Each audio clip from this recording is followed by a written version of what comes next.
El ser humano siempre ha tratado de dejar una marca, algo que puede identificar que un trabajo, una obra o una acción fue realizado por esta persona. Algunas veces se deja a plena vista para evidenciar quién estuvo detrás de eso, en otras situaciones se trata de dejar mediante pistas, algo que haga que la gente se rompa la cabeza pensando para finalmente darse cuenta que no lleva a ningún lado. Y por último, existe una mezcla de estas dos que te mencioné anteriormente y que a mi gusto resulta ser sumamente interesante. Siempre se ha dicho que los videojuegos son el octavo arte y como tal podrían llevar algún tipo de firma, ¿no? Digo, después de todo, los libros llevan el nombre de su autor en la portada y las pinturas también se suelen firmar en una esquina, entonces ¿por qué no hacer lo mismo con los videojuegos? En este video vamos a hablar de los easter eggs, su historia, evolución y por qué creo que la palabra no tiene una traducción directa al español.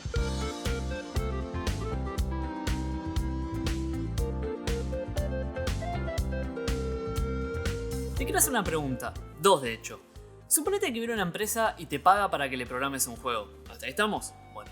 Ahora, una vez que vos terminás ese juego y se lo entregás, ¿este mismo le pertenece a la empresa o te pertenece a vos? Y pensalo bien porque legalmente le pertenece a la empresa, pero a lo que voy es a lo siguiente. Ellos te pagaron por hacer un servicio que era justamente programar el juego. ¿No deberías acaso al menos ser mencionado en los títulos por lo menos? Yo sé que te puede parecer súper pedorro el ejemplo que te acabo de dar, sobre todo si tomamos en cuenta que hoy en día todos los juegos en algún lado tienen información de los desarrolladores, que puede ser el nombre del estudio, algún alias o el nombre así a secas. Pero si nosotros nos subimos a la máquina del tiempo y atrasamos las agujas del reloj hasta llegar a finales de los años 70, el panorama con el que nos encontrábamos era total y completamente distinto. Por aquel entonces, una compañía que se llamaba Atari dominaba sin lugar a dudas el mercado. Una compañía que se creó en el año 72 en los Estados Unidos y que logró abrirse el camino y comerse absolutamente a todo el mercado cuando lanzaron Pong. Y a pesar de esto, tan solo 4 años después vendieron la empresa Warner. Y esto provocó algo bastante interesante, porque Warner desembolsó más o menos 30 palos verdes, que era bastante guita para la época, y sigue siendo ahora, pero punto y aparte, tengamos en cuenta que cuando compraron la empresa, esta era relativamente nueva y por sobre todo eso vendían un producto que llevaba muy poquito tiempo haciéndose y también muy poquito tiempo en el mercado. Pero bueno, por suerte la jugada le salió redonda, porque para finales de los años 70, Atari estaba facturando a dos manos, a tal punto que representaba un tercio de los ingresos de la empresa. Estamos hablando de Warner, una conglomeración multinacional de comunicación. Y como te imaginarás, cuando tenés éxito querés seguir perpetuándolo en el tiempo. Y eso, traducido para Atari, significaba que tenían que seguir sacando juegos.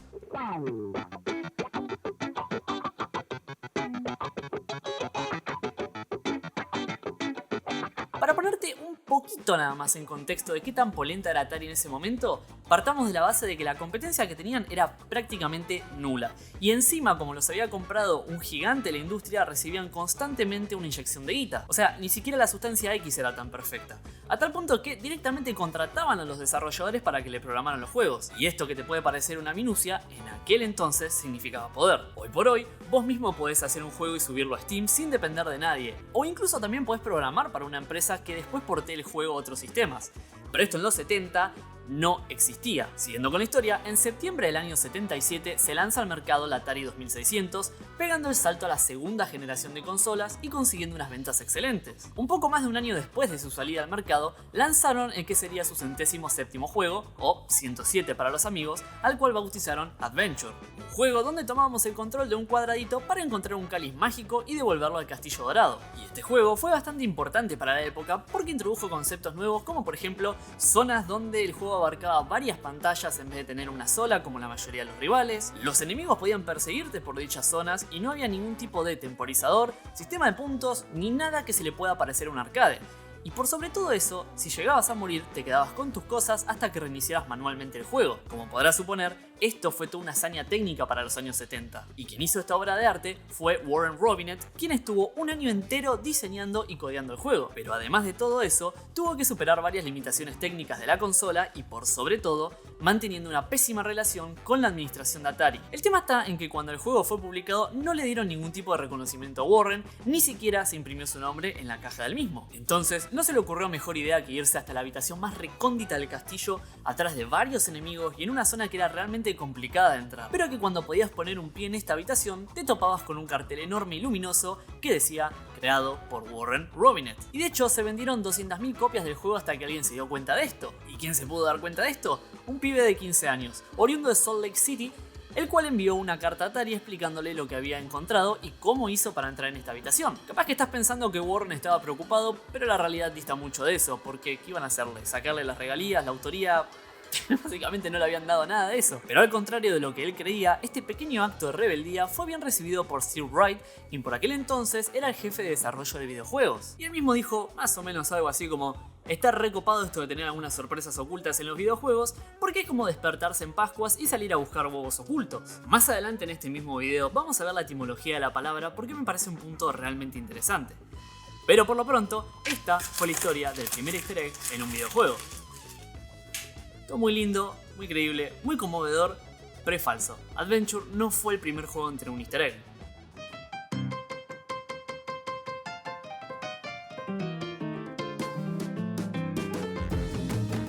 La verdad es que no era mi intención hacerte perder el tiempo, pero la posta es que ya había hecho todo el guión cuando me di cuenta de esto que te acabo de decir. Lo cual demuestra mi punto, y es que ya sea alimentado por la mala o nula información al respecto, por ser la historia más aceptada o simplemente por adaptaciones cinematográficas como puede ser por ejemplo Ready Player One, esta terminó siendo la historia más aceptada. Pero aparentemente Warren había tomado inspiración de otras fuentes y no necesariamente de juegos. Estoy hablando más precisamente sobre una banda que sigue sonando hasta hoy en día, y estos son los Beatles. Es de público conocimiento, y si no sabías, bienvenido al club, que a estos les gustaba ocultar cosas en sus canciones. Para que te des una idea, en el lado A del long play Abbey Road existía una canción que se llamaba I Want You, canción que representó muchas cosas para la banda, entre ellas la última vez que los cuatro se verían cara a cara en Abbey Road para poder componer una canción previa a su separación. En este mismo podemos escuchar una anomalía interesante más o menos por el minuto 4:30, y te aclaro que una vez que te lo muestre te va a resultar realmente complicado no prestarle atención de ahora en más cada vez que la reproduzcas. Ahí va.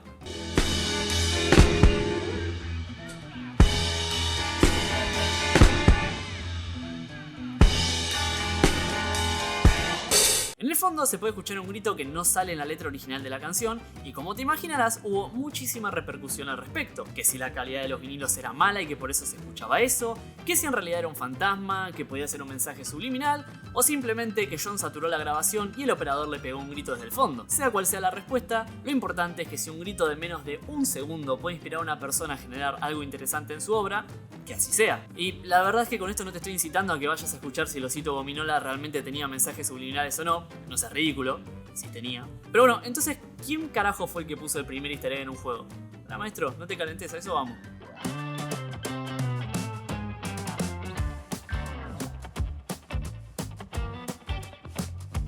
Atari es una empresa que a mi consideración le pegó fuertísimo el efecto Mandela, porque la aposta es que muchas de las cosas que nosotros creemos que ellos introdujeron al mercado, en realidad lo hicieron otras empresas. Por ejemplo, ¿te acordás del juego Pong? Bueno, Atari no fue en realidad el primero en crear un ping pong eléctrico, porque ya le había ganado de mano la Magnavox Odyssey. Tampoco fue la primera empresa en utilizar cartuchos, ya que la Channel F les había ganado por casi un año entero. Y esta última consola tuvo un poquito más de 26 juegos, pero uno de ellos, el Video Wizball, venía con una sorpresa interesante. Cuando terminaba la partida, si esperábamos un pelín a que ambos jugadores mueran, y además, antes de volver al menú principal, seleccionábamos el juego 4-3, teniendo exactamente 67 puntos, de la nada nos aparecían unas letras que decían Rate Self. Y no es ningún tipo de gualicho, es el apellido del desarrollador, que, dicho sea de paso, se llamaba Brad. Este juego es del año 78, con lo cual le ganó por un año entero al que hizo Warren Robinet. Pero volviendo a Atari, en el año 77, si nos vamos a los recordados fichines o arcades, como quieras llamarlos, podíamos toparnos con una máquina llamada Starship One, en la cual, si apretábamos unos botones de una manera muy específica, podía pasar algo. Primero, teníamos que agarrar el manubrio antes de meterle ninguna moneda y apretar los dos botones frontales al mismo tiempo. Recién ahí le poníamos una moneda y después teníamos que accionar la palanca que frenaba la nave. Si habíamos hecho todo esto bien, en la pantalla nos iba a aparecer un mensaje que decía "Hola Ron", obviamente que en inglés, ¿no? Y aparte, éramos agraciados con 10 juegos gratis. Cabe aclarar que Ron Milner fue el que programó esta máquina y mantuvo el secreto guardado por casi 30 años. Pero entonces, ¿quién fue el primero? ¿Brad Raisel o Ron Milner? Bueno, ninguno de los dos. Volviendo al año 77, Fairchild había sacado otro juego llamado Spitfire, juego que había sido lanzado un año y medio antes que Wizball. En ese juego, si estábamos en el menú, en vez de seleccionar uno o dos jugadores, que esto se hacía apretando físicamente los botones 1 y 2 en la parte frontal de la consola, si en cambio nosotros apretábamos el 3, el juego, sin mostrarte nada, se ponía en un menú especial. Un menú en el que si ingresábamos correctamente un código, que dicho sea de paso era bastante largo, podíamos ver por un segundo en la pantalla un texto que decía Done by Michael K. Glass. Y lo loco es que ni Michael Glass, ni Brad Raisel, ni Fairchild sabían que había mensajes ocultos en sus juegos. Y realmente me sorprende porque ambos laburaban en la misma empresa y se ve que entre ellos nunca habían hablado. Con lo cual podríamos deducir que el señor Michael Glass aparentemente fue el primero en incorporar un easter egg en un cartucho de videojuegos. Y me saco el sombrero, pero nuevamente tengo que pincharte el globo porque él tampoco fue el primero.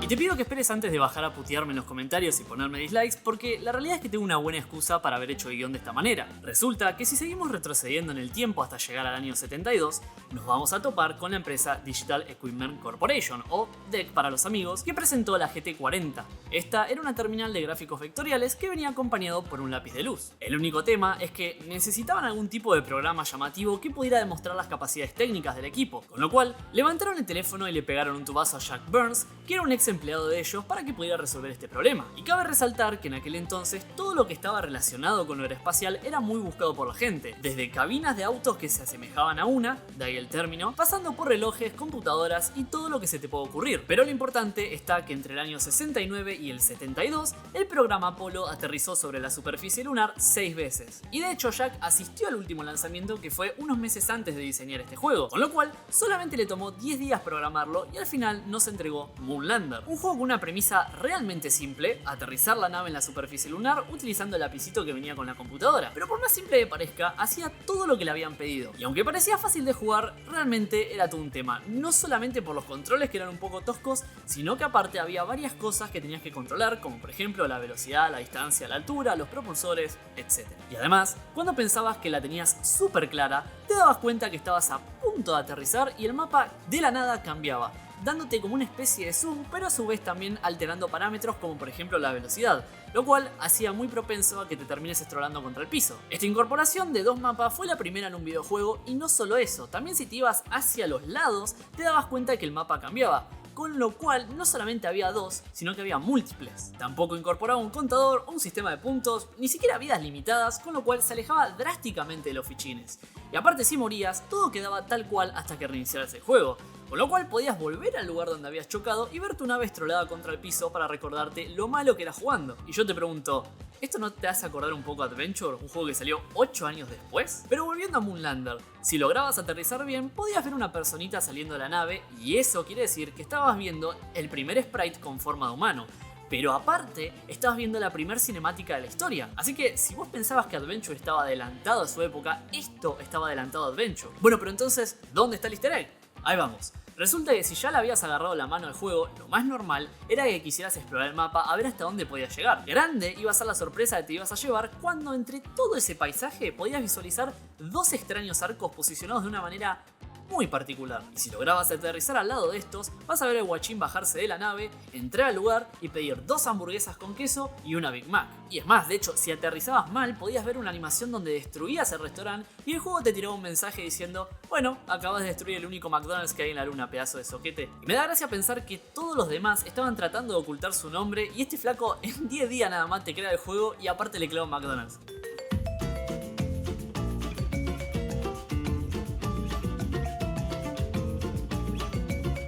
Pero entonces, sabiendo toda esta historia, ¿por qué es universalmente aceptado el primer easter egg lo tuvo Adventure? Bueno, por un lado porque era mucho más común tener un Atari que cualquier otra cosa. De hecho, esta valía $190, cuando por ejemplo la GT40 de DAC valía $11.000. Y si bien la Channel F era más barata, $20 nada más, tampoco la pavada, la realidad es que el catálogo de juegos que tenía era limitadísimo porque no pasaba ni los 30. En cambio, Atari contaba con más de 100 títulos, con lo cual, independientemente del momento en el que haya salido, todo quedó atado a dos factores. Por un lado, la disponibilidad del juego, que, como te imaginarás, siendo pibe tenés muchas más chances de que te compren un Atari de que te compren una GT40. Y por otro lado, la dificultad para poder encontrar el easter egg, porque la realidad es que Moonlander tan complicado no era solamente cuestión de tiempo hasta que alguien se digne a recorrer un poquito más del mapa y encontrarlo. Pero en Adventure tenías que hacer un par de cosas medias trambólicas que no te lo decían en ningún lugar. Y dato de color, muchos empleados de Atari pudieron jugar Moonlander, a tal punto que unos cuantos años después, en el 79, sacaron un fichín que se llamaba Lunar Lander. Sí, así como lo estás escuchando, anda a buscarla al ángulo, copyright. Cuando este último salió al mercado, era prácticamente una copia 1 a 1 de Moonlander. como era lógico, acá sí le pusieron las funciones típicas de un arcade, como ser por ejemplo un contador, un sistema de puntos, incluso hasta combustible que podías rellenar cargándole monedas. Y me da gracia porque, volviendo al punto que dije sobre la desinformación y la disponibilidad, mucha gente no sabía de la existencia de Moonlander, a tal punto que la prensa alababa a Atari por su innovación y llegaron a decir, y cito textualmente porque la realidad es que es increíble: Lunar Lander es el único videojuego en el mundo que simula auténticamente una misión de alunizaje.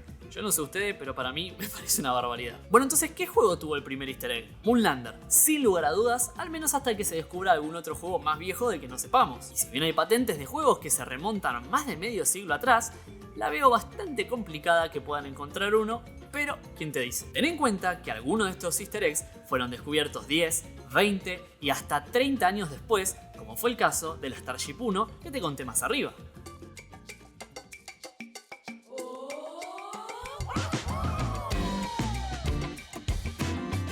La verdad tenía muchas ganas de llegar a este punto para poder charlar un poco con vos y ver si me podías aclarar una duda que tengo hace tiempo. Primero que nada, ¿dónde se usó por primera vez de manera oficial el término easter egg? Bueno, para esto tenemos que remontarnos al año 81, donde saldría a la venta la primera edición de la Electronic Games Magazine, en la cual los editores hablaron públicamente sobre el easter egg que había en Adventure, y si bien no explicaban cómo encontrar el mismo para que no perdiera la gracia, nos hicieron el favor al menos de confirmarnos que existía uno para que no estemos como unos tarados buscándolo. Además, le preguntaron a un representante de Atari qué opinaba sobre todo esto, y el encargado de responder fue Steve Wright, que por aquel entonces, como ya te dije antes, era el director de la división de videojuegos de Atari. Al parecer, cuando le llegó la carta del pibe este de 15 años explicándole cómo había descubierto el easter egg, Steve no perdió tiempo e intentó convencer a sus jefes de que esto podía servir como una muy buena herramienta de marketing. Y parece que le funcionó, porque la respuesta que le dio a la gente de Electronic Games Magazine fue: desde ahora vamos a esconder estos pequeños easter eggs como hicimos en Adventure. Así que ahí tenés otra razón más de por qué este easter egg era más conocido que Moonlander. Pero ahora bien, ¿existe manera correcta de llamar a los easter eggs con un equivalente al español? A ver, ponete a pensar lo que la palabra involucra de por sí. Al menos acá en Argentina, nosotros nunca buscamos huevos de Pascua porque generalmente siempre spawnan arriba de la mesa.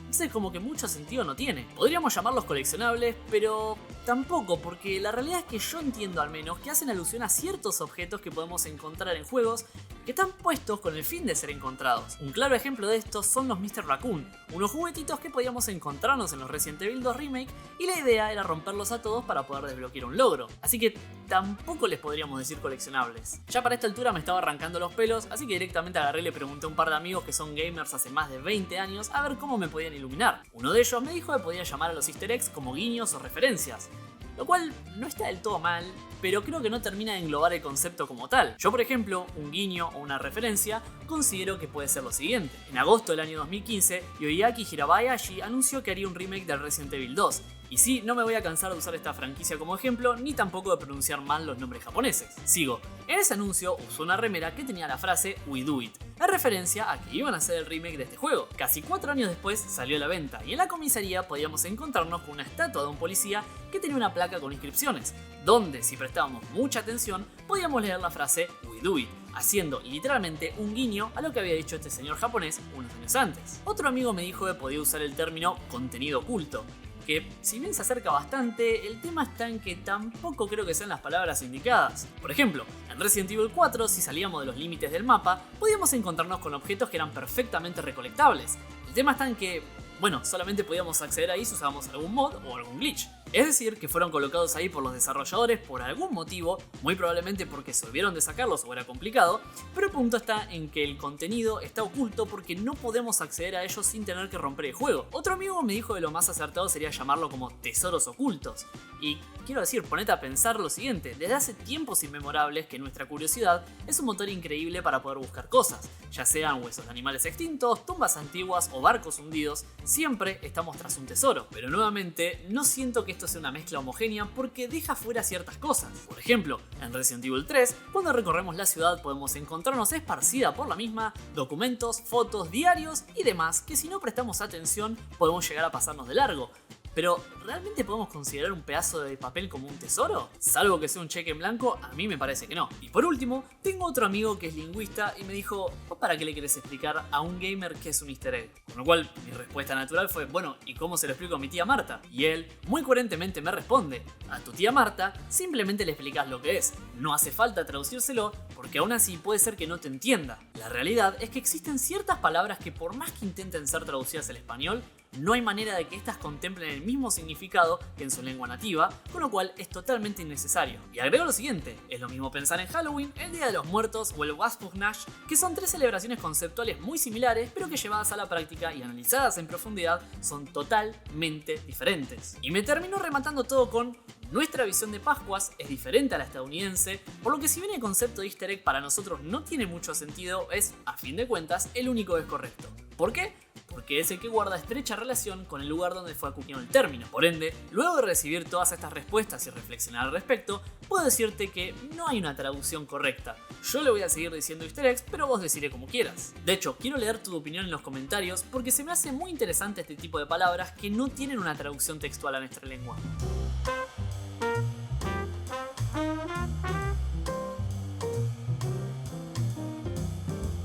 En esta era moderna del gaming podemos encontrarnos easter eggs de todo tipo. De hecho, recuerdo muy vívidamente cuando me mataban en el Counter-Strike 1.6 y usaba el free look para poder irme volando hasta cierta parte del mapa que tenía una sala oculta, generalmente llena de mensajes o fotos. Lo bueno es que con la ayuda de programas externos hoy es súper fácil poder salirnos del mapa y explorar como nunca antes lo hemos hecho, lo cual también lleva a descubrimientos que a lo mejor no estaban ahí para ser encontrados. Hay un canal muy interesante que se llama Oddheader y tiene unos videos que son para volarte la peluca.